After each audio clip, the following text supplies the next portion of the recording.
Hi hello students, ಮತ್ತೊಂದು ವಿಡಿಯೋಗೆ ನೀವೆಲ್ಲರಿಗೂ ಕೂಡ ಸ್ವಾಗತ. ಇಂದು ಯಾವ ಒಂದು ವಿಷಯದ ವಿಶ್ಲೇಷಣೆಯನ್ನು ನಾವು ನೋಡ್ತಾ ಇದ್ದೇವೆ ಅಂತ ಹೇಳಿದ್ರೆ, ಫೋರ್ತ್ ಸೆಮ್ನಲ್ಲಿ ಬರ್ತಾ ಇರತಕ್ಕಂತಹ BSc ಅದರಲ್ಲಿ ಕೌಶಲ್ಯ ಭಾಗದಲ್ಲಿ ಹಾಜರಾತಿ ವರದಿ ಅಂತ ಹೇಳಿ ಒಂದು ಟಾಪಿಕ್ ಇದೆ. ಕೌಶಲ್ಯ ಭಾಗದಲ್ಲಿ ಏನು ಅಂತ ಹೇಳಿದ್ರೆ, ಇದೊಂದು ರೀತಿ ಜಾಯ್ನಿಂಗ್ ಲೆಟರ್ ಅಂತ ಹೇಳಿ ಕರಿಬೋದು, ಅಥವಾ ಡ್ಯೂಟಿ ರಿಪೋರ್ಟ್ ಅಂತ ಹೇಳಿ ಕರಿಬೋದು.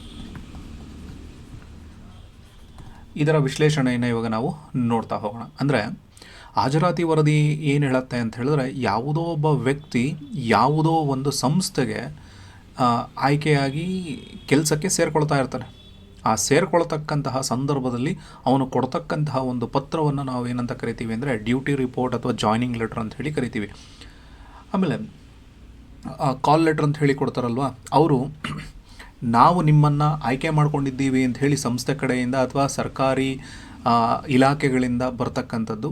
ಸೊ ಅದನ್ನು ನಾವು ನೋಡಿದ ಮೇಲೆ ನಾವು ಇಂಥ ದಿನ ಹೋಗಿ ನಾವು ಇವರ ಅಡಿಯಲ್ಲಿ ಇಂದು ನಾವು ಈ ಹುದ್ದೆಯನ್ನು ಅಲಂಕರಿಸ್ತಿದ್ದೇವೆ ಅಂಥೇಳಿ ಕೊಡ್ತಕ್ಕಂತಹ ಒಂದು ಲೆಟರ್ ಅಥವಾ ಪ್ರಮಾಣ ವಚನವನ್ನು ನಾವೇನು ಮಾಡ್ತೀವಿ, ಡ್ಯೂಟಿ ರಿಪೋರ್ಟ್ ಅಂತ ಹೇಳಿ ಕರಿತೀವಿ. ಈಗ CM ಆಗಲಿ ಅಥವಾ PM ಆಗಲಿ ಇವರೆಲ್ಲರೂ ಕೂಡ ಹುದ್ದೆಯನ್ನು ಅಲಂಕರಿಸ್ತಾರಲ್ವ, ಆ ಹುದ್ದೆಯನ್ನು ಅಲಂಕರಿಸಬೇಕಾದಾಗ ಅವ್ರೇನು ಮಾಡ್ತಾರೆ, ಓತನ್ನು ತೆಗೆದುಕೊಳ್ತಾರೆ. That's called a duty report ಅಂತಲೂ ಕೂಡ ನಾವು ಹೇಳ್ಬೋದು. ಆದರೆ ಪ್ರಮಾಣ ವಚನವನ್ನು ಸ್ವೀಕಾರ ಮಾಡುವಂಥದ್ದು.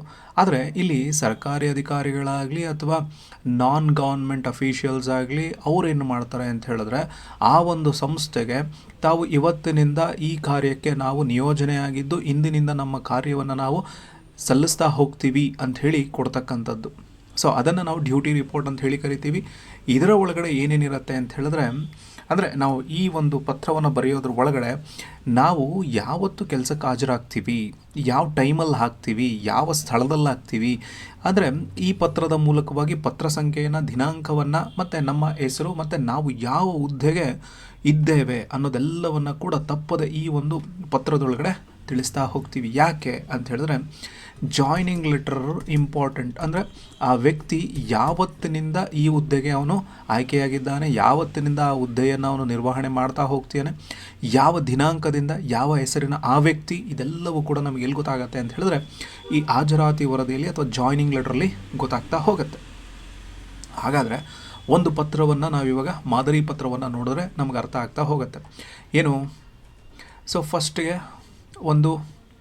ಇದು ಒಂದು ಪೇಜ್ ಅಂತ ಹೇಳಿ ಅಂದ್ಕೊಂಡ್ರೆ, ಫಸ್ಟು ಇಲ್ಲಿ ಇವರಿಂದ ಇದರ ಎದುರುಗಡೆ ದಿನಾಂಕ, ಆಮೇಲೆ ನಾವು, ನಮ್ಮ ಹೆಸರು, ನಾವು ಅಂದರೆ ನಾನು ಅನ್ನೋದನ್ನು ಬರ್ಕೊಳ್ಬೇಕು. ನಾನಿಲ್ಲಿ ನನ್ನ ಹೆಸರನ್ನು ಹಾಕ್ಕೊಂಡು ನನ್ನ ಅಡ್ರೆಸ್ಸನ್ನು ಹಾಕ್ಕೋಬೇಕು. ಆಮೇಲೆ ಇವರಿಗೆ ಈಗ ನಾನು ಯಾವ ಒಂದು ಆಫೀಸಲ್ಲಿ ಜಾಯ್ನ್ ಆಗ್ತಾ ಇದ್ದೀನಿ, ಅಲ್ಲಿರ್ತಕ್ಕಂಥ ಟಾಪ್ ಹುದ್ದೆಯಲ್ಲಿ ಯಾರು ಇರ್ತಾರಲ್ಲೋ ಅವರಿಗೆ ನಾವು ಅದನ್ನು ಬರಿಬೇಕಾಗತ್ತೆ. ಬರೆದು ಅವರ ಅಡ್ರೆಸ್ಸನ್ನು ಬರೆದುಕೊಡ್ತೀವಿ ಅಂತ ಹೇಳಿದ್ರೆ ಅದು ಅವರಿಗೆ ನಿರ್ದೇಶನ ಆಗ್ತದೆ. ಅದಾದ ಮೇಲೆ ಮಾನ್ಯರೇ, ಇಲ್ಲಿ ನಾವು ಅವರಿಗೆ ಸಂಬೋಧನೆಯನ್ನು ಮಾಡಬೇಕಾಗತ್ತೆ. ಯಾರಿಗೆ ಬರಿತಾ ಇದ್ದೀವೋ ಅಂಥೇಳಿ ಅವರಿಗೆ ಮಾನ್ಯರೇ ಅಂಥೇಳಿ ಬರಿಬೇಕಾಗತ್ತೆ. ಅದಾದಮೇಲೆ ವಿಷಯ ಏನು ಅಂತ ಹೇಳಿದ್ರೆ ಜಾಯ್ನಿಂಗ್ ಲೆಟರ್ ಅಥವಾ ಹಾಜರಾತಿ ವರದಿ, ಅಂದರೆ ಇವತ್ತಿನ ನಾನು ಸೇರಿಕೊಳ್ತೀನಿ ಅನ್ನೋದಕ್ಕೋಸ್ಕರ. ಅದಾದಮೇಲೆ ಉಲ್ಲೇಖ, ಅಂದರೆ ಏನು ಉಲ್ಲೇಖ ಅಂತ ಹೇಳಿದ್ರೆ, ನಾವು ಯಾವ ಹುದ್ದೆಗೆ ಸೇರಿಕೊಂಡಿದ್ದೇವೋ ಅದಕ್ಕೆ ನಮಗೊಂದು ಆ ಸಂಸ್ಥೆಯಿಂದ ಒಂದು ಪತ್ರ ಬಂದಿರುತ್ತೆ. ಆ ಪತ್ರಕ್ಕೆ ಸಂಬಂಧಪಟ್ಟ ಹಾಗೆ ನಾವು ಸೇರಿಕೊಳ್ತಾ ಇದ್ದೀವಿ ಅನ್ನೋದನ್ನು ಉಲ್ಲೇಖದಲ್ಲಿ ಬರೀಬೇಕಾಗತ್ತೆ. ಅಂದರೆ ಯಾವತ್ತೂ ಆ ಪತ್ರ ನಮಗೆ ಸೇರಿತು, ಆ ಸೇರಿದ ದಿನಾಂಕ ಹಾಕಿ ಇಲ್ಲಿ ನೇಮಕಾತಿ ಪತ್ರ ಅಂಥೇಳಿ ಬರೆದಾಗ ನಾವು ಅದು ಅರ್ಥ ಆಗುತ್ತೆ. ವಿಷಯವನ್ನು ನೋಡಿತಾರೆ, ಉಲ್ಲೇಖ ಏನಿದೆ, ಯಾವುದಕ್ಕೋಸ್ಕರ ಇವರು ಪತ್ರ ಬರೆದಿದ್ದಾರೆ ಅಂತ ಹೇಳಿದ್ರೆ ಈ ಥರ ನೇಮಕಾತಿಯನ್ನು ನಾವು ಮಾಡಿಕೊಂಡಿದ್ದೇವೆ, ಸೊ ಅವ್ರು ಇವತ್ತು ಬಂದು ಡ್ಯೂಟಿ ರಿಪೋರ್ಟ್ ಮಾಡ್ಕೊಳ್ತಾ ಇದ್ದಾರೆ ಅನ್ನೋ ಉದ್ದೇಶದಿಂದ. ಸರಿ ಆಯಿತು. ಅದಾದಮೇಲೆ ಈ ಮೇಲ್ಕಂಡ ವಿಷಯಕ್ಕೆ ಸಂಬಂಧಿಸಿದಂತೆ ನಾವು ದಿನಾಂಕವನ್ನು ಹಾಕ್ಕೊಂಡು, ಇಯರನ್ನು ಹಾಕ್ಕೊಂಡು ಇಂಥ ಬೆಳಗ್ಗೆ ಅಂದರೆ ಸೋಮವಾರನೋ ಮಂಗಳವಾರನೋ ಅಥವಾ ಬುಧವಾರನೋ 10 ಗಂಟೆಗೆ ಸರಿಯಾಗಿ ನಾನು ಇಂತಹ ಒಂದು ಸಂಸ್ಥೆಯಲ್ಲಿ ಯಾರ ಮುಖಾಂತರವಾಗಿ ಅಂತ ಹೇಳಿದ್ರೆ ಈ ಯಾವುದು ಇಲ್ಲಿ ಕೊಟ್ಟಿರೋದು ಕರ್ನಾಟಕ ರೇಷ್ಮೆ ಕಾರ್ಖಾನೆಯ ಮುಖ್ಯ ಕಾರ್ಯದರ್ಶಿಗಳು, ಅವರಲ್ಲಿ ನಾನು ಈ ನೇಮಕಾದೇಶದ ಪ್ರಕಾರ ಸಹಾಯಕ ವ್ಯವಸ್ಥಾಪಕನಾಗಿ ಕೆಲಸಕ್ಕೆ ಹಾಜರಾತಿ ವರದಿ ಸಲ್ಲಿಸುತ್ತಿದ್ದೇನೆ. ಅಕಸ್ಮಾತ್ ಇಲ್ಲಿ ಯಾವುದು ಬರ್ಬೋದು, ಇಲ್ಲಿ ಕರ್ನಾಟಕ ರೇಷ್ಮೆ ಇಲಾಖೆ ಅಂತ ಹೇಳಿದ್ರೆ ಕರ್ನಾಟಕ ಸಾರಿಗೆ ಇಲಾಖೆ ಬರ್ಬೋದು, ಅಥವಾ ಕರ್ನಾಟಕ ಖನಿಜ ಇಲಾಖೆ ಬರ್ಬೋದು, ಯಾವ ಇಲಾಖೆನಾದರೂ ಕೂಡ ಬರ್ಬೋದು.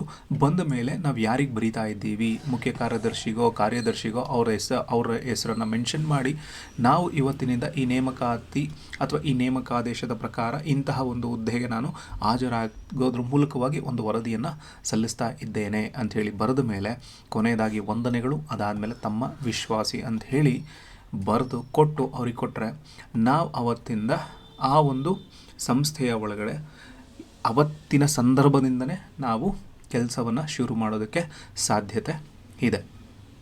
ಈ ಪತ್ರ ಅರ್ಥ ಆಗಿದೆ ಅಂಥೇಳಿ ಅಂದ್ಕೊಳ್ತೇನೆ. Thank you.